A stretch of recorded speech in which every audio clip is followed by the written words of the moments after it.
problema.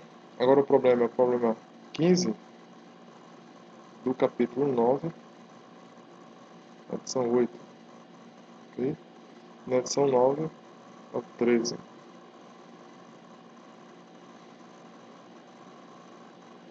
O problema diz o seguinte, vamos lá. Vou deixar aqui para a gente entender.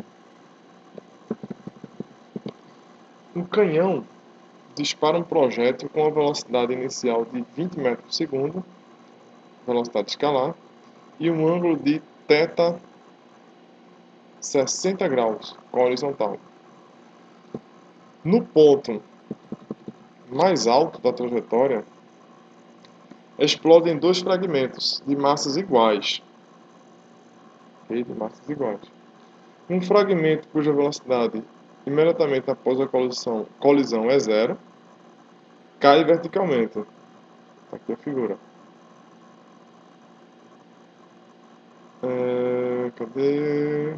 Cai verticalmente. A que distância do canhão o outro fragmento, supondo que o terreno é plano e que a resistência do ar possa ser desprezada? Então, qual a posição que vai cair o nosso segundo fragmento? Okay? Essa figura aqui, peguei, vou botar aqui a figura. Ok? Então, você tem aqui o lançamento. Quando chegar na posição máxima, ele vai explodir em dois pedaços. Um pedaço que vai descer com velocidade apenas em y e inicial igual a zero. E aqui outro pedaço que ele vai sair para essa direção e vai completar a parábola aqui. Ok? Bem, o que foi dado no problema foi dados, né? A velocidade escalar, 20 metros por segundo, e o ângulo θ0, 60 graus. Ok? Então vamos dividir em duas situações aí. O movimento do sistema antes da explosão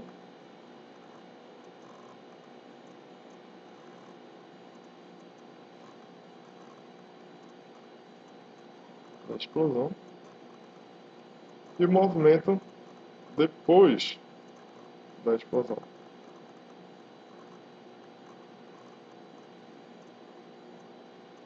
Então eu vou tirar todos os dados até a explosão. Ok? Vamos lá. Então, para antes da explosão, nós vamos ter o seguinte. A posição do projétil, ele é único, não tem dois pedaços. Então a posição dele vai ser V0 cosseno de θ, T. Onde que para encontrar essa equação, o que é que nós usamos? Usamos que a posição inicial dele é zero. Ele está tomando aqui como x igual a zero nessa posição. E o y igual a zero naquela posição. Ok? Então, portanto, eu teria x é x0 mais v0t. E o v0 é a componente. Desculpa, o v0 cosseno de θ é a componente deste vetor na direção horizontal. Ok? Bem, a posição y da minha partícula vai ser dada por y0, que também é zero, a velocidade, componente y dela, vezes t, menos g, a gravidade está para baixo, t2 sobre 2. Ok? dt2 sobre 2. A velocidade Vy vai ser igual a V0 seno de θ menos gt. A velocidade Vx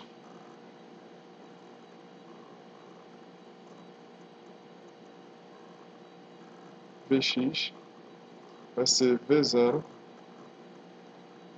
cosseno de θ. Ok? Vezes t.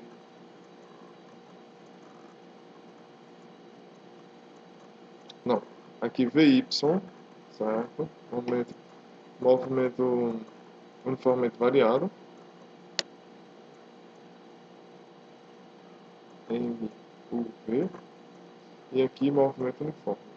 Ok? Certíssimo.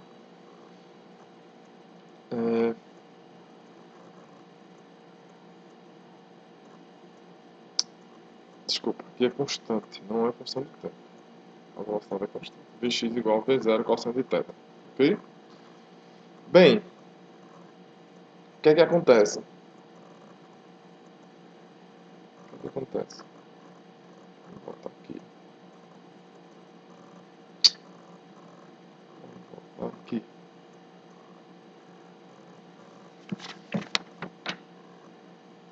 Vamos calcular, portanto, qual é o tempo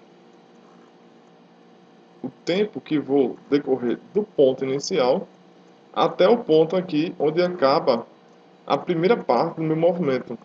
Okay? Que tempo é esse? Ele disse que ele vai explodir quando chegar na posição máxima, na altura máxima. Então, portanto, né, o tempo, vou chamar esse tempo de T asterisco, tempo de subida, okay? Ele vai ser obtido quando a velocidade Vy for igual a zero. Okay? Fazendo isso nesta equação aqui, nós temos o seguinte: 0 é igual a V0 seno de θ menos G vezes T. Ok?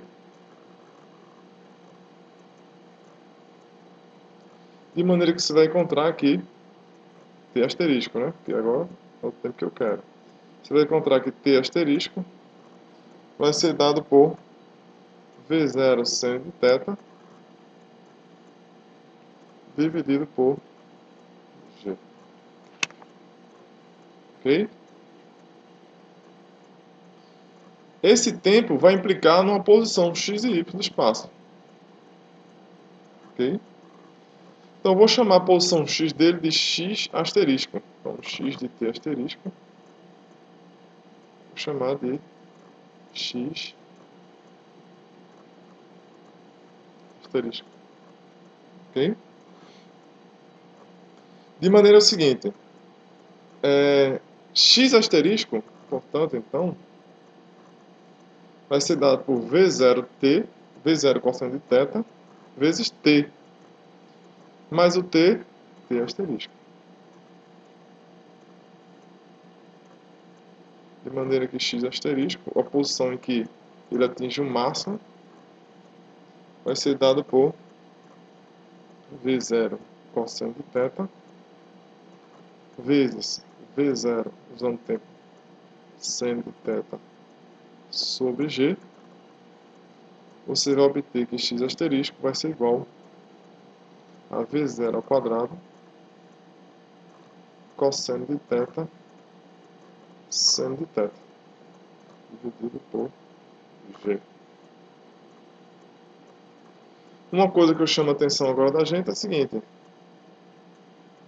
olhando apenas para o eixo X, para o movimento no eixo X, como a gente está vendo, né? A força resultante em X,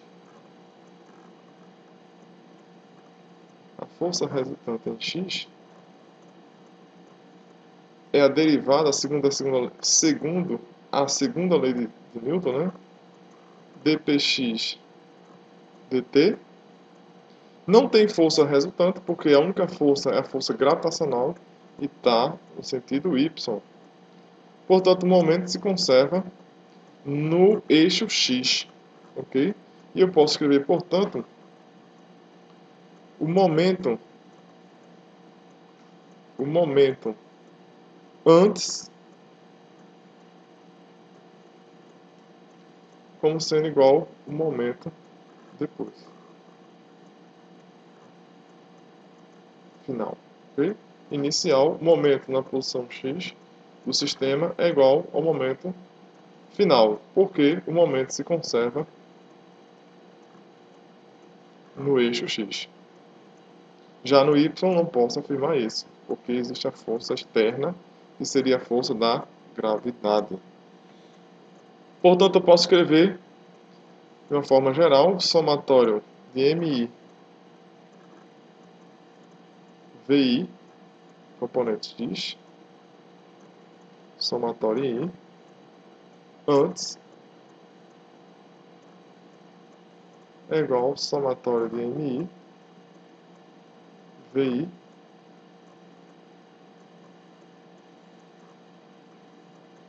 componente X,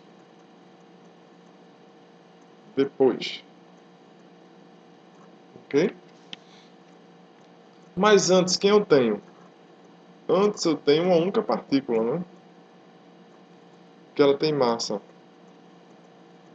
mzão igual, que ele não deu no problema, né?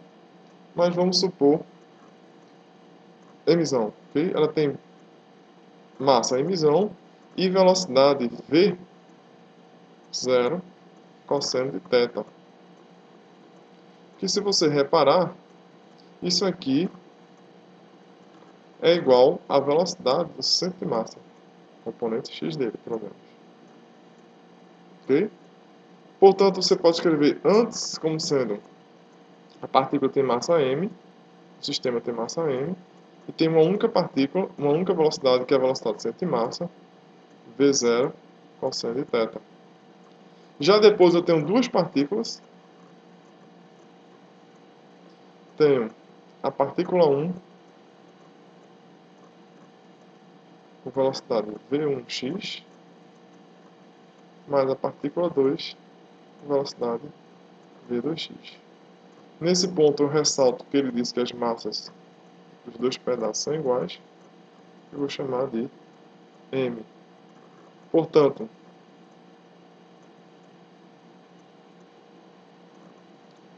mzão é igual a 2m. E eu posso reescrever essa equação como sendo 2m v0 cosseno de θ. A velocidade é 0 em x, da partícula 1 que ela vai cair. M v2x. De maneira que eu posso cancelar o m, eu fico que v2x é igual a 2v0 cosseno de θ. Ou seja, ela vai ter a velocidade duas vezes a velocidade do centro de massa, componente x.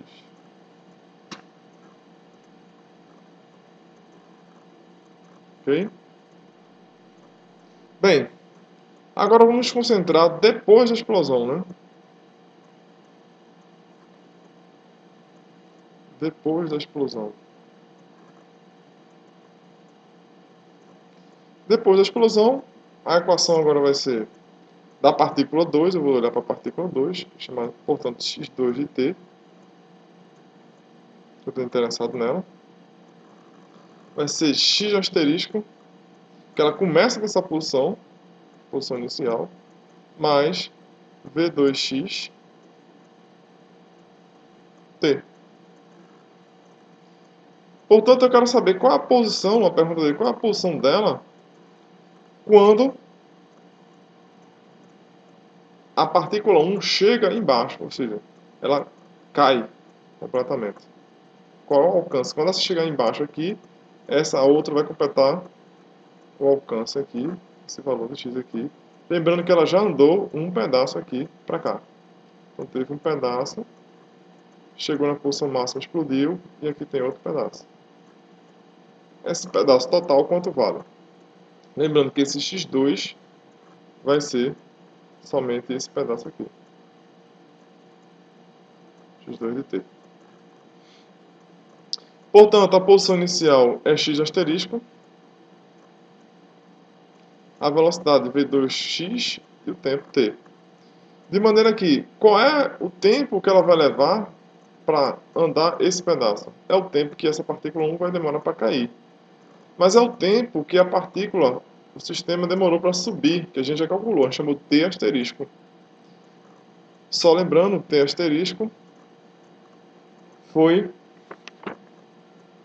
V0 seno de θ sobre G. De maneira, então, para terminar o problema, eu tenho que calcular a posição 2 no tempo T asterisco. De maneira que x asterisco, que é a posição inicial, mais V2x vezes T asterisco, que é V0 seno de θ sobre G. Ok? Se você fizer essas contas aí, então, colocar o valor de x asterisco e calcular isso aqui, lembrando que V2x, só explicitando aqui, V2x é igual a 2V0 cosseno de θ, onde esse θ que eu estou falando é o θ zero, tá? Só para não confundir. Cosseno de θ é o x asterisco, só lembrando, está lá em cima, foi V0 ao quadrado cosseno de θ seno de θ sobre G.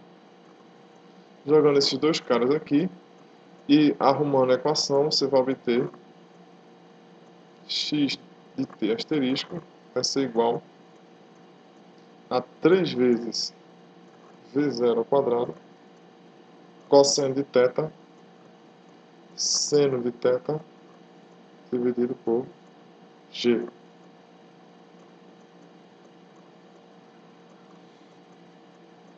De maneira que, se você substituir os valores, você vai encontrar x2 de t asterisco,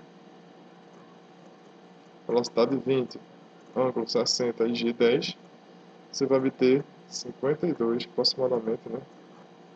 52 metros. Bem, pessoal, é isso aí. Continue acessando www.fisicabasica123e4.com, ok? .br. E bons estudos a todos. Até a próxima. Tchau.